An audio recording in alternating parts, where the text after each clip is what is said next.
Hazrat Zuhri says, Zakat as well as the charity of Fitr should be paid upon the slaves who are for sale.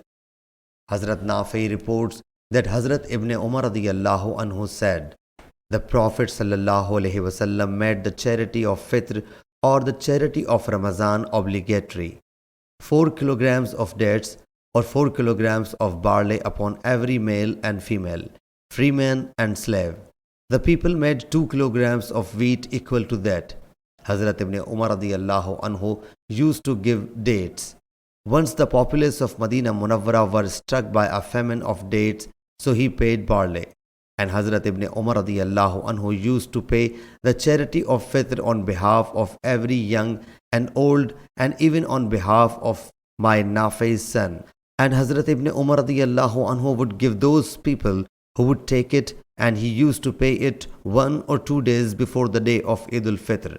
Sahih Bukhari, Hadith number 1511.